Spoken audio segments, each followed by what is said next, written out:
Okay, what we're going to do is we're going to talk about what's going to happen with Deontay Wilder's title now that he's not going to fight until at least maybe March, April, or maybe even May of 2017. So in my opinion, what I feel is going to happen is the WBC is going to either make Alexander Povetkin the interim champion, or they're going to have him fight in bout to be the interim champion. And basically, when you're an interim champion, that means basically you are the champion. You just have you know, another belt. So we're going to talk about it, but first, what we're going to do is we're going to let my new chick Heather break down some information for you. We're going to be using Heather a lot, and she's pretty cool. So we're going to talk about the WBC and their rules and regulations, and why Alexander Povetkin has not been suspended and likely will not be suspended by the WBC. So what we're going to do is we're going to go over some WBC rules first. First, we're going to go over the voluntary defenses, and then we're going to talk about the interim championship. I'm T Street Controversy. This is T Street Controversy Live. Please subscribe. I was shooting. I did this video twice. This is the second time I'm doing it, but I wasn't shaved or anything. I was looking like shit, and the sound was messed up. So I fixed all of that, and now we got a lot of videos coming out today. Please subscribe. Let's listen to Heather. Okay, go ahead, Heather. Take it away. Heather, hurry up. Voluntary defenses. In order to fulfill their requirement to defend the title regularly in a timely manner, champions shall propose voluntary defenses against qualified challengers as defined above. No bout shall qualify as a voluntary defense other than as permitted by the WBC in accordance with these rules and regulations, or any WBC rulings.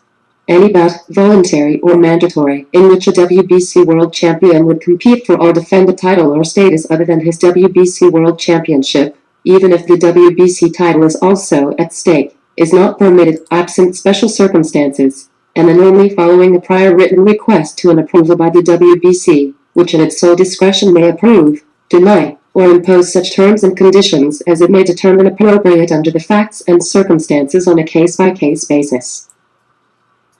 Okay, so maybe she talked a little fast. We're working out the kinks. We're working out the kinks. Basically, what that means is it's up to the WBC to decide if they're going to allow Deontay Wilder another voluntary when he comes back. So, for example, Deontay Wilder can do multiple things. He can vacate his WBC title on somewhat good grounds, and fans may not be too mad at him. For example, if Deontay Wilder was to come back, and say, listen, WBC, I was injured, and I want to get a tune-up fight to make sure I'm cool before I go take a big fight with Povetkin, because Povetkin's not going anywhere. And the WBC can say, all right, we'll give you one more, but I doubt that the WBC will do that, because Wilder already had 3 voluntaries. 3, and a lot of people blame Povetkin. You can only blame Povetkin for one of those voluntaries. They was doing maneuvering with the date, but I'm not going to get into that. It's going to take too long.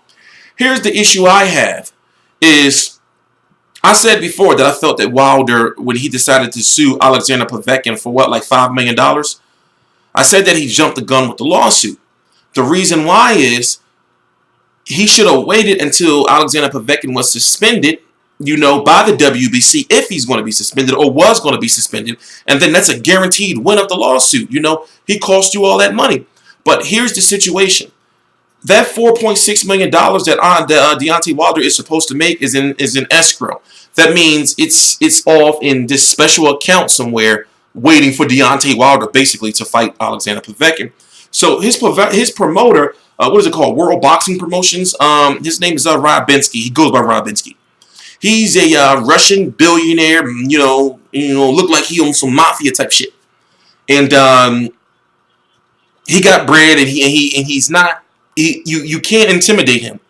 He's been threatening the shit out of Deontay Wilder and his team, that he was going to sue if they kept talking about Povetkin being on performance-enhancing drugs without proof. You know, when you do that in this day and age, it's called defamation. You know, and until Wilder, you know, found out that Povetkin did something wrong, and I understand you can say, well, he failed the drug test. But here's the thing. Here's the thing. The drug meldonium, there's not enough scientific data to determine how long it takes for that to get out of your system. Also, it's a newly banned drug. It hasn't even banned for a year and the amount that was found in his system, people can say he may have flushed, you know, the rest of it out and couldn't get rid of that last little 0.7th of a nanogram or something, you know. And the drug is not even a drug that you know, like adds power or anything like that. It's more you know, to help you, you know, train longer, whatever the case may be. But the point I'm trying to make is, now Wilder's being sued for $34.5 million, and that's going to go to court. So I think, like, well, he's supposed to be fighting Anthony Joshua sometime in 2017. If he was to drop his WBC title, and, you know, let's say if he really believes that Povetkin is a drug cheat, and he says, no, I'm not fighting him, man. The WBC is corrupt. I'm not fighting him. They should have suspended him. I'm dropping his belt. I'm going to go fight Anthony Joshua for his IBF, or I'm going to fight Tyson Fury or whatever. That means the lawsuit stands, and he's got to pay that 34. It's crazy. It's crazy, you know. And the thing is, now he's got hand issues. He's got pins all in his hands because for the Chris Arreola fight, he broke his hand for punching people, you know, with them, you know, his punch mechanics is all messed up. You know, punching people on the top of the head with the fingers and shit, you know. So, and then he had a torn bicep. So when he comes back, you know, he's not going to be able to take the easy route. And also, another thing I want to point out is that I think David Haye is up to something. Don't be surprised if you see David Haye versus Alexander Povetkin for that WBC interim. Don't be surprised. What we're going to do now is we are going to have Heather here talk about the WB interim situation. I'm going to work out the kinks with her. You know, we got to do some talking, and because she talks a little too fast. But I want you guys to pay attention, because if you know, like, the rules, you know, and the regulations of the boxing organizations, like the WBC, WBO, IBF, and WBA, did I say WBA? Whatever. That you have a better understanding knowing why fighters are fighting which fighters for what reasons. So, go ahead, Heather. Take it away.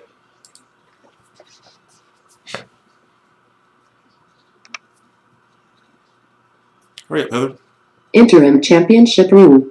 In special circumstances, including when the WBC in its sole discretion declares a WBC champion temporarily unavailable to defend his title, Wilder. The WBC may sanction a bout between qualified challengers for an interim championship, or otherwise recognize an interim champion in the division. In its sole discretion. Okay, we have to pause it right there. We have to pause it right there. I'm going to let you hear that again. But basically, when you're a WB, like, the WBC can either appoint the interim champion, or they can get two guys from the top 15, which will be number 1, Alexander Povetkin, and somebody else, you know, maybe number 2, who just so happens to be Bermane Stiverne, you know, but the Bermane Stiverne is still fucking dehydrated. Like, what's going on with dude? You know, he not skinny. Go look at his Instagram. You know, he getting IVs and shit, you know, and it's like, what's up, you know, and are you taking Vada? So, anyway. Are you going to be taking Vada? But anyway, let's play this over again. Let's play this over again so you can have a better understanding. I'm going to let it play through. This is from the WBC rules and regulations, by the way. Interim championship rule. In special circumstances, including when the WBC in its sole discretion declares a WBC champion temporarily unavailable to defend his title, the WBC may sanction a bout between qualified challengers for an interim championship, or otherwise recognize an interim champion in the division. In its sole discretion. What happened? What happened, Heather? Provided, however, that an interim champion shall never be deemed a mandatory challenger, or entitled to greater share of proceeds of any purse offer beyond that of a challenger, without a specific prior written order to that effect from the WBC president or his designee. For the avoidance of doubt, a WBC Interim World Championship shall be considered a true WBC world title for all purposes. Okay, you're fired, Heather. You're fucking fired, Heather. You're making me look like an asshole during a live video. I'm gonna read the last paragraph since this bitch wanna be. For the avoidance of a doubt, the WBC Interim World Champion shall be considered a true WBC World title for all purposes other than with the respect to a bout versus the actual World Champion, absent in order to the contrary of the WBC in sole discretion. In its sole discretion. So basically, the WBC can appoint a WBC Interim Champion without him fighting anybody. They can have two fighters fight for the WBC Interim Champion. But once you're a WBC Interim Champion, then that doesn't mean that you have to or is mandated to fight the real, regular WBC Champion. Now, in Golovkin's case, what I like about the WBC nowadays is they're trying their best. They're dealing with a lot of, egos and politics. Mauricio Suleiman, who's the president of the WBC, has been doing a really, really, really good job. So what he's been doing is, especially for what he did with Golovkin is, if you're the WBC Interim Champion, then it's like eventually you gotta fight the WBC, regular champion, because the WBC Interim or any interim belt, whether it's the WBA, IBF don't really fuck around with interim belts, or the WBO, that means basically, you became the interim, champion, most likely because another fighter was injured or it was some type of investigation going, whatever, but like I said, Wilder has places he can go, but that lawsuit is serious. That lawsuit is serious. And like I said, in previous videos, listen, you don't have to really listen to me. There's a lot of this shit out there you can go look up for your goddamn self. And I say this for everybody. So before you start, listening, before you listen to me or after you listen to me or any other YouTube boxing channels or read any articles or anything, go look up that shit yourself, because a lot of people are not being truthful with you for what's going on because of agendas and whatever the case may be. But they're just not educating themselves. So I'm gonna leave it at that. I'm T Street Controversy. This is T Street Controversy Live. Please subscribe. Follow me on Twitter. Website FightView360.com is currently under construction. Also, let me point this out. We are now in another month. The new WBC rankings. It is I don't even know what the date is. It is the 5th. It is the 5th of August. The new WBC ratings going to be coming out within the next few days. So Alexander Povetkin is likely still going to be number 1. And they have this whole team of scientists and, resources. Resources are strong. And I understand what people are going to say is that, well, the Russian billionaire, he corrupted the WBC and all kind of shit like that. Hey, listen, I'm just reporting the facts, man. I don't believe it's that serious. It's just that, a lot of times people, there's a lot of people who like Wilder. I like Wilder. It's just that sometimes he's sloppy. And a lot of people want to throw the race narrative in it. It's like, it's not, you can't, it's not always about that all the time.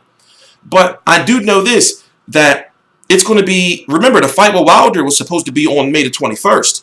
He was still number 1 contender in June. Still number 1 contender in July, and still gonna be number 1 contender in August. If they wanted to suspend, Alexander Povetkin, or if they had proof enough that he did something wrong, he would have been gone already. So take it how you want it. But it looks like Deontay Wilder can't get away from Povetkin, even if he tried to. I'm T Street Controversy. This is T Street Controversy Live. Please subscribe.